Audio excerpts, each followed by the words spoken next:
Hello everyone, मैं प्रगति आज आप लोग को बायो का एक इम्पॉर्टेंट टॉपिक पढ़ाने जा रही हूँ, जो कि 6th 7th 8th 9th या 10th कोई भी स्टूडेंट आराम से देख सकता है और समझ सकता है कि सेल क्या है, सेल की डिस्कवरी किसने की थी, सेल की थ्योरी किसने दी थी और थ्योरी के क्या मेन पॉइंट्स हैं।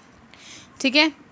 तो क्योंकि बहुत सारी डेफिनेशंस दी जाती हैं अलग अलग बोर्ड्स की बुक में, तो हमारे इस वीडियो से आपका बोर्ड्स का और क्लास का बेसिकली कोई लेना देना है नहीं, ये आपकी नॉलेज के लिए है और ये बहुत इम्पॉर्टेंट है। ठीक है, तो स्टार्ट करते हैं। सेल क्या है? All living things are composed from the fundamental unit of life called cell. तो पहली बात तो सेल क्या है उसकी डेफिनेशन ये हमें जान लेना चाहिए।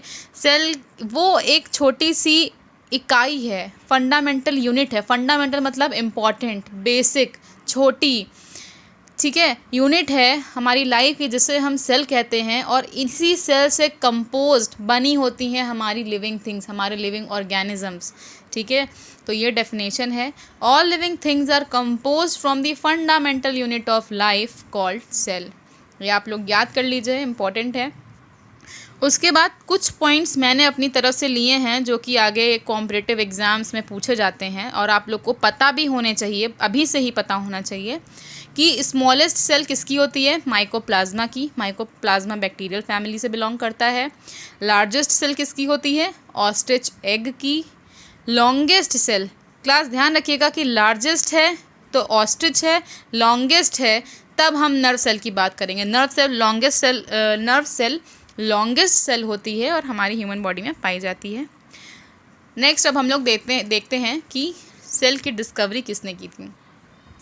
क्लास, डिस्कवरी ऑफ सेल किसने की थी? मिस्टर रॉबर्ट हुक ने की थी। कब की थी? 1665 में की थी।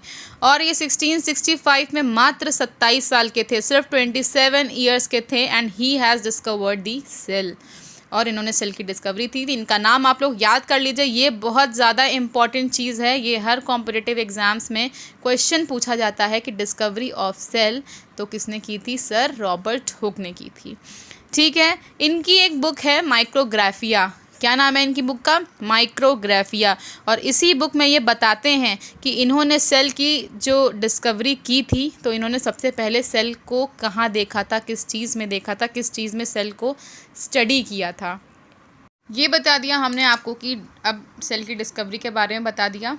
और माइक्रोग्राफिया नाम की बुक में इन्होंने ये बताते हैं कि इन्होंने सेल को कहाँ स्टडी किया था। और इन्होंने जब पीस ऑफ कॉर को माइक्रोस्कोप के अंदर देखा तो इन्होंने उसमें पोरस स्ट्रक्चर्स पाए और उनको उन्होंने एज अ सेल बताया।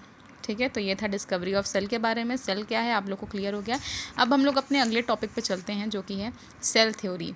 सेल थ्योरी अपने आप में एक इम्पॉर्टेंट क्वेश्चन है। इसके तीन लोग, महान व्यक्ति, जिन्होंने सेल थ्योरी के बारे में अपना अपना एक व्यू दिया था, एक पॉइंट दिया था, और उन्हीं तीनों पॉइंट्स को हम मिलाकर बताते हैं cell theory.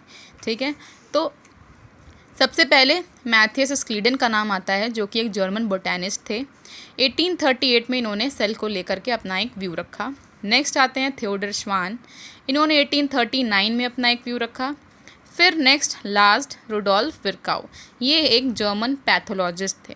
He was an German pathologist. और Matthias Schleiden was an German botanist. 1838, 1839 और रुडोल्फ विर्काउ ने 1855। ये तीनों सन मैंने लाइन से लिखे हैं ताकि आप लोग इजीली इसको लर्न कर सकें। मैथियस स्क्लीडन इन 1838, थियोडर श्वान इन 1839, रुडोल्फ विर्काउ इन 1855। अब इन तीनों के पॉइंट्स हम देख लेते हैं। सबसे पहले मैथियस स्क्लीडन बताते हैं कि all organisms are composed of one or more cell.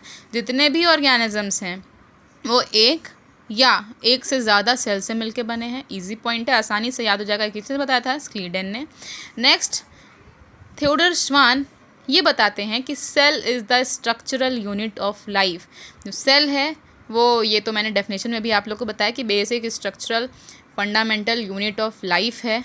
ये भी इजी पॉइंट है। नेक्स्ट रुडोल्फ विर्काउ आते हैं। रुडोल्फ विर्काउ बताते हैं कि cell can arise only by cell division from a pre existing cell.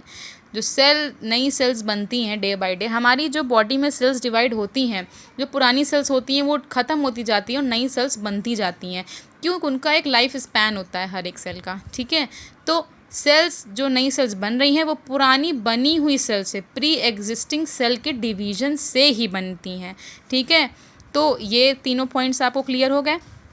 All organisms are composed of one or more cell, सबसे पहले आप बता देंगे कि कोई भी ऑर्गेनिज्म है वो एक या एक से ज़्यादा सेल से मिलकर बना होता है, और जो सेल है वो हमारी लाइफ का एक स्ट्रक्चरल इम्पॉर्टेंट यूनिट है। Next, cell can arise only by cell division from a pre existing cells, pre existing cell के डिवीजन से ही नई सेल्स बनती हैं।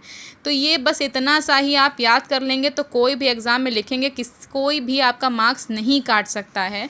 और ये तीनों साइंटिस्ट हैं, फिर से मैं बता दूं, स्क्लीडेन, श्वान एंड विर्काउ, और ये तीनों मिलकर के 3 पॉइंट्स देते हैं, इसी को हम सेल थ्योरी कहते हैं। तो इतना काफ़ी है आप लोग के लिए, आप लोग इतना चीज़ क्लियर करें। कोई प्रॉब्लम होती तो आप लोग हमसे पूछ सकते हैं। Thank you class.